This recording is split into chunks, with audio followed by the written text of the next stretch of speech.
In today's news, members of the Alliance call for reflection and harmony, stiffer penalties for possession of ammunition. Jamaica CONSUL to assist in distress office offers many varying services. New reservoir brings farmers one step closer to water security. Over 200K inked. Police investigate armed robbery at Seacows Bay Bar. CBP officials apprehend 2 DR women in St. John illegally. The pair came from the BVI. CIBC Caribbean supports Creative Waves silver sponsorship of $10,000 contribution. BVI HSA launches new oxygen generator system facility valued at some $180,000+. We have the details of this and much more when 284 News returns.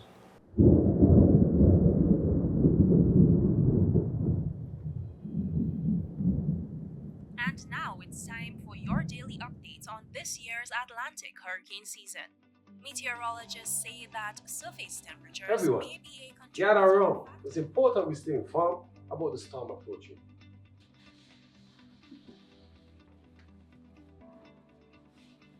You're right. Late August to early September is when the hurricane season is most active. How do I know when the storm is coming? We can monitor regional conditions using our smartphones or going online. You know, that's right. And we should always rely on sources like the Department of Disaster Management and the National Hurricane Center for accurate information. Right. Those are the organizations that have experts to provide real-time data and forecasts. I hear you. But what if the power goes out?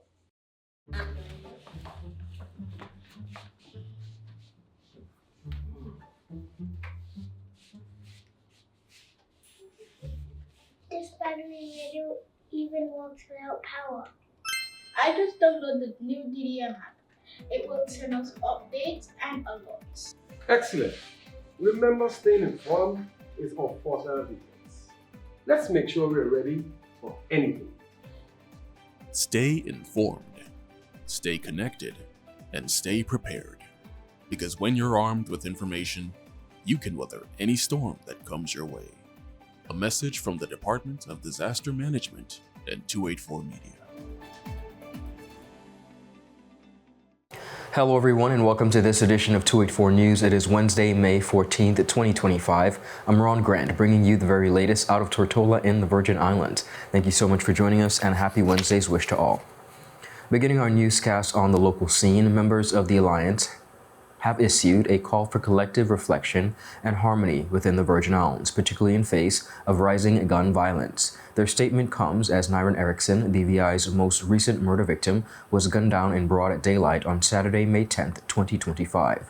Now, the members of the Alliance have called for citizens to pause, reflect, pray for a peaceful country, and acknowledge the national issue of violence. The statement said, and I quote, "As members of the Alliance in the House of Assembly of the Virgin Islands, we stand united in our call for collective reflection and national unity as the territory faces an alarming and deeply troubling rise in gun violence. The challenges we now confront are not normal, and we must never allow them to become the norm within our beloved territory. Our hearts go out to the families grieving the loss of loved ones, and we stand in solidarity with those who have survived the trauma of these heinous acts. Yet we recognize that no one, no family, no child, no community walks away untouched by the fear and psychological impact of such violence." In acknowledging that we are in a crisis, the Alliance further stated, "This crisis, however, is not defined by a single incident. It is a growing pattern where firearms are used to instill fear, destabilize our communities, and erode the foundations of law and order. Disappointingly, our children are growing up under the constant threat of violence, and neighborhoods are being forced to adjust, treating what is unacceptable as if it were routine. We must say clearly and collectively, this is not normal, and it is not acceptable. Now more than ever, we must come together in a national chorus of peace and unity.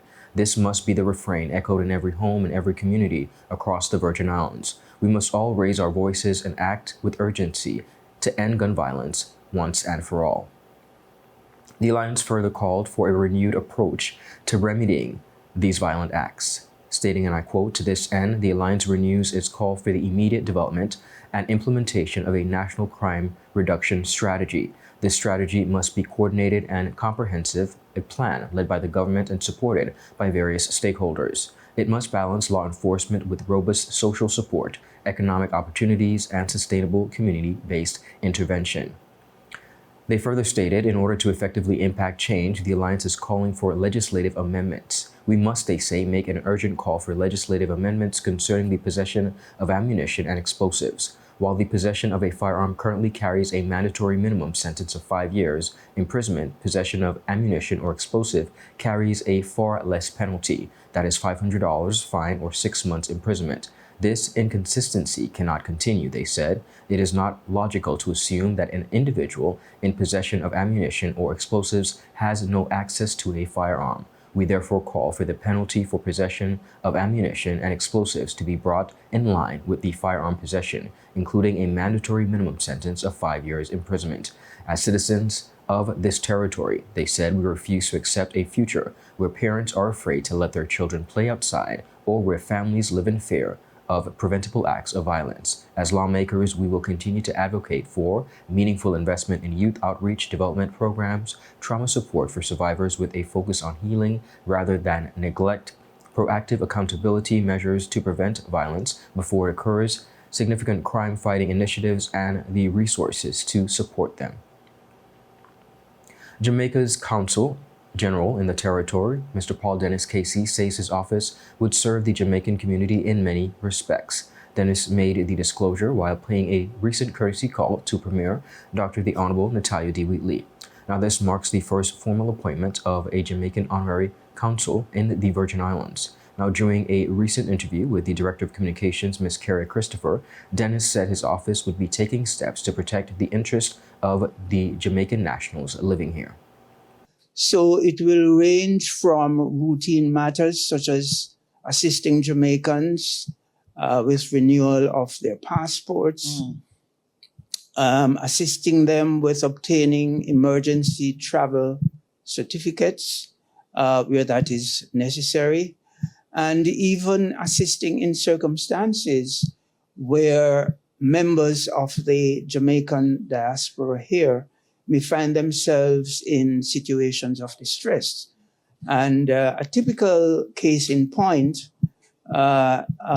insofar as that last aspect is concerned, would have been what happened in the aftermath of Hurricane Irma in 2017, when the BVI was devastated, and many foreign governments were taking steps to repatriate their nationals, at least temporarily, until the BVI found itself back on its feet and things could return to normal on an even keel. Of course, we did not have a consulate at that time, but we were able, through the resilience of the Jamaican community, to find a way to assist our nationals who were in need at that time with repatriation and in other respects as well. That is typically the kind of situation in which a consulate, an honorary consulate, and the office holder would be able to assist. And so, generally speaking, not only will I be providing a bridge between the Jamaican government and the BVI, but also to assist the Jamaican community in any area in which, as foreign nationals, they may be in need of such assistance. Up next, viewers, we have much more coming up. We'll be right back after a quick commercial break. Hello, and welcome to today's episode of Pop the Balloon or Find the Connection. Let's meet our first contender, ladies. Okay, Joey, so do you have any toxic traits? I'm very restrictive. I don't give more time. What you get is what you get. I don't like to give unlimited time. That's it. Okay, can you tell us why you popped your balloon? That's a little too restricted for me. Thank you for coming. Okay, ladies, so let's meet our second contender. Sorry, excuse me. Why did you pop a balloon? I could give you minutes, data, unlimited call, overseas call, fiber. What else you need? My friend used to date you. You are a scam. She used to be for everything and more. Nothing to offer. Okay, ladies, let's welcome our last contender. You look nice. Can you tell us your name? Thank you. My name is Christian Charles Thomas. They call me C Sweetie. What do you have to offer these ladies? Well, security, trust, unlimited time, and a pretty fast. Okay, so do you have any deal breakers? Nah, but here's my number. 444-4444. Y tú, vida ilimitada. Okay, guys, so no pop balloons. For a fast, reliable, and secure connection for your personal or business life, call us at 444-4444 or visit any of our CCT stores and we'll get you connected with the perfect match for you. Rashford made it. Manchester United have come from behind to lead. At home or on the go, watch CCT Live. Download our app and carry your favorite TV shows, news, or live sports anywhere you go. Visit cctbvi.com/live, select your package, and tune in. Welcome back, everyone, and thank you all so much for sticking with us. A long-awaited relief in the form of a new reservoir at Paraquita Bay is on its way. With a recent contract signing, Alvia Limited has been awarded the contract for a consultancy services for engineering, design, and construction management of water mains and civil works for Farmers Reservoir through the Recovery and Development Agency. Premier of the Virgin Islands, Dr. The Honorable Natayo D. Wheatley, presented a backdrop of the legacy of the lands at Paraquita Bay to long-standing legacy of that of the Virgin Islands. For generations, the lands in the Paraquita Bay area have been recognized for their fertility and productivity. Our farmers have cultivated these lands for decades, consistently yielding various food crops. These include bananas, tomatoes, pumpkins, celery, corn, parsley, breadfruit, cucumbers, peppers, mangoes, soursop, just to list a few. In addition to crop production, they also raise livestock and poultry. Those engaged in agriculture are deeply passionate about their work and take great pride in contributing to the nourishment and well-being of communities. However, most of their most persistent challenges remains access to an adequate and reliable water supply for crop irrigation, livestock care, and overall farm operations. This issue has long been a concern, and like many of our other enduring national challenges, we have spent years discussing potential solutions. Yet we remain short of turning those discussions into decisive action. My administration is firmly committed to chartering a new path that moves us beyond the cycles that have held back progress for far too long. We have shown the courage to make bold, forward-looking decisions that others may have hesitated to make. I believe wholeheartedly that where there's a will, there's a way. When a government is truly dedicated to an outcome, solutions will emerge. Mr. Anthony McMaster, Chief Executive Officer of the RDA, expressed excitement in being able to get to this point. McMaster also credited former Junior Minister of Agriculture, Dr. The Honorable Carl Dawson, for his role in lobbying for this project. The contract, in its value of $224,639.60, is specifically for the validation of the proposed reservoir size and a detailed design of the water mains that will transport the water to the Paraquita Bay farm lands in addition to civil works. So today is a special day, especially for our farmers and members of the Paraquita Bay immediate community who will benefit significantly from this project. We know the farmers have been for some time crying out, and the Premier has now made it possible to provide the solution to the issues that they've been having. So obviously, in collaboration with several government agencies, particularly the Premier's office as the lead ministry, the Ministry of Communication and Works, the Department of Agriculture, and especially the farming community, we joined forces in the interest of bringing relief to the farming community within the Paraquita Bay area, while at the same time better positioning the territory on its path to the attainment of food security. Despite his absence today, I need to congratulate and thank Dr. Honorable Dawson, Junior Minister, who has been a formidable advocate for this project and a driving force that has brought us to this contract signing today. I am confident, despite his absence due to duty travel, he will remain an intricate partner in the furtherance of this initiative on behalf of the Premier.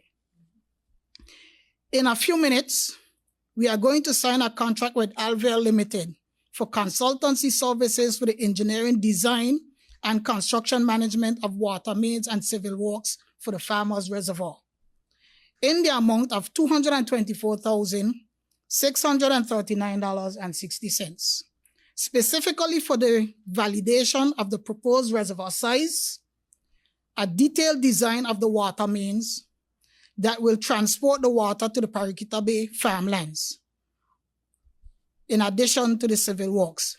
Director of the Agriculture and Fisheries Department, Mr. Theodore James, stated that this contract brings farmers one step closer to water security.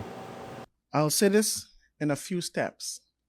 We are one step closer to water security, one step closer to agricultural security, one step closer to drought mitigation, irrigation flexibility, improved soil health, and healthy care for our animals.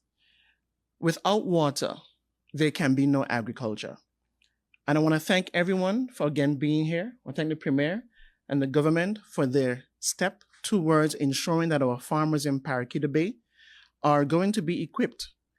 And at some point, we will also say to the farmers, the time will come where you too will also have to put in the time and energy to ensure that what you produce will also be healthy and suitable for our people in the Virgin Islands. Mr. Barry Mohammed, Managing Director of Alvear Limited, expressed gratitude to the Government of the Virgin Islands and the RDA for the confidence placed in the team at the Alvear Limited Construction Company Executive and for this very essential opportunity to form this project. On behalf of Alvear and our partner in this effort, the Water Resources Center, we are grateful to be here, to be able to participate and collaborate with the government of the BVI and the RDA on the water mains and civil works phase for the Farmers Reservoir project. Our companies are deeply committed to sustainable development, innovation, and meaningful partnerships, and this initiative embodies all three. We are proud to contribute our expertise and resources to aid in ensuring water security, supporting agricultural resilience, which I think is a major aim of this endeavor, and empowering local communities. I would like to thank you for the trust placed in our team, and we look forward to supporting this project with integrity, excellence, and in full partnership with all stakeholders. Thank you very much. The Royal Virgin Islands Police Force say they are investigating a report of an armed robbery that occurred at a popular bar in Seacows Bay area late Monday night, the 12th of May, 2025. Now reports indicate that several armed individuals entered the establishment and demanded valuables. No injuries, thankfully, have been reported. Police responded promptly and have since launched their investigation. Officers are maintaining communication, they say, with key persons connected to the incident and are providing updates as the investigation progresses. Additionally, the Royal Virgin Islands Police Force is appealing to anyone who may have witnessed the incident or who has information that could assist with the investigation to contact the Intelligence Unit at 368-9339 or at 800-8477. Now, the force say they are remaining committed to ensuring the safety and security of communities throughout these Virgin Islands. 2 women from the Dominican Republic have been arrested after allegedly illegally entry into a St. John, of course, of the United States Virgin Islands via a boat. Federal officials apprehended 2 women on St. John last Thursday following their suspected unauthorized arrival from Tortola. Now, according to the VI Consortium, one suspect admitted crossing by boat without inspection after flying in from the Dominican Republic earlier that day. According to court documents, last Thursday, Customs and Border Protection officials reported becoming aware that undocumented migrants had landed on St. John, and Homeland Security Investigation and their agents deployed to intercept them. 2 women were apprehended. Asia Lapix, whose pants were wet when apprehended, reportedly confessed to landing on St. John without going through official channels. Lapix said she had flown from the Dominican Republic to Tortola earlier that day and crossed over to St. John by boat. Marlines Pina, another national of the Dominican Republic, chose not to speak to law enforcement officials. The 2 women were arrested and charged with illegal entry into the United States. Both appeared before District Court Magistrate Alan Teguer, who granted them bail in the form of $5,000 unsecured bond. Lapix has a further bond hearing scheduled for Tuesday, May 13th. Up next, we have much more coming up. We'll be right back after a quick commercial break. As the winds start to whisper of approaching storms, it's time to safeguard your sanctuary. Hey, have you checked your insurance policy lately? Not recently, why? It's very important to check your insurance policy before the hurricane season. That's a good idea. I'll reach out to my provider and get some information. Awesome. Come, son, let's plan for emergencies together. We're gonna include your favorite comfort kit.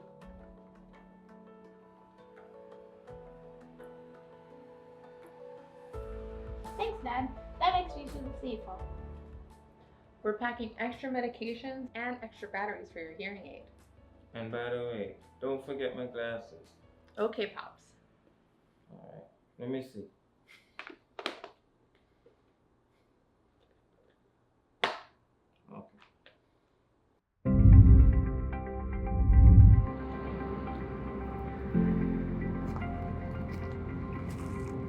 Going on, dog? What you saying? You good?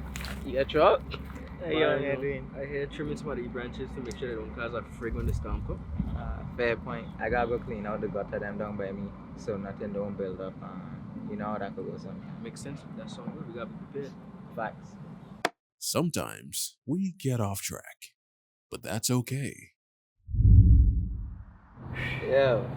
Thanks for chilling with the dog today, you know. Man, anytime, you know I got you. Yeah, but the place so damn hot now.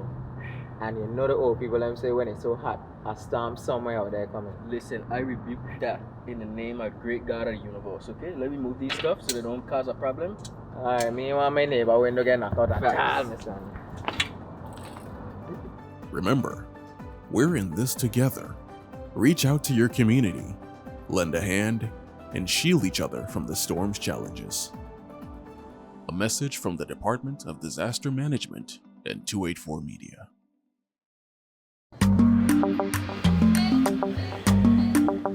Yo, everything good, Dad? Aye. This thing got me one way, Daddy. What you mean? Ever since I hook up with this thing, can't eat, I can't sleep. This is the first thing I touch it when I reach home. What you really? Hey, this ain't like you, you know. Dad, this thing got me staying home, keeping out of trouble me. Wow. What your name is? Shit. I talking about my CCT life. Don't worry about missing your favorite series, sports, news, and local programming. Come to CCT today and sign up for CCT Live to access over 80 channels. CCT Live. Bring it home. 1 month free trial turn into 5. 5 months turn into, well, you know I hustle. I watching ball. I even watching football. Dad, Nickelodeon, Paw Patrol. I am hooked. Hook, I tell you. Welcome back, everyone, and thank you so much for sticking with us. CIBC Caribbean has proudly reaffirmed its commitment to community development and the arts with a $10,000 silver sponsorship of Creative Waves BVI. The contribution from the bank and the bank's ComTrust Foundation, the charitable arm responsible for the bank's corporate social responsibility initiatives, was formally presented by CIBC Caribbean's head of country, Fabian Devnish, to Creative Waves founder Sophie Stanton during a presentation at the bank's Tortola branch on April 29th. Creative Waves BVI is a dynamic local organization dedicated to inspiring and elevating the Virgin Islands community through the arts. This sponsorship will directly support their expanding programming, including exhibitions, exhibits, workshops, and outreach initiatives. They said, and I quote, "We are incredibly grateful for CIBC Caribbean's continued support. Their generosity is instrumental in helping us realize our vision including the opening of our new Creative Waves Arts Hub at Road Reef Plaza. This space will serve as a vibrant gallery and community arts center. As part of this partnership, CIBC Caribbean will also act as lead sponsor for the upcoming Women's Show, a 5-week group exhibition celebrating the work of local women artists. Alongside the show, a series of community-focused events will take place, including panel talks featuring well-known female figures from the BVI discussing relevant issues within participating artists and artist-led workshops for both children as well as adults. In an official comment, CIBC said, at CIBC Caribbean, we are committed to supporting community through initiatives that foster development, inclusion, and wellness through the Virgin Islands. Fabian Devonish, head of country. He also said supporting Creative Waves is an opportunity to invest in the cultural life of the Virgin Islands and empower artists, especially women artistes, to share their voices as well as vision.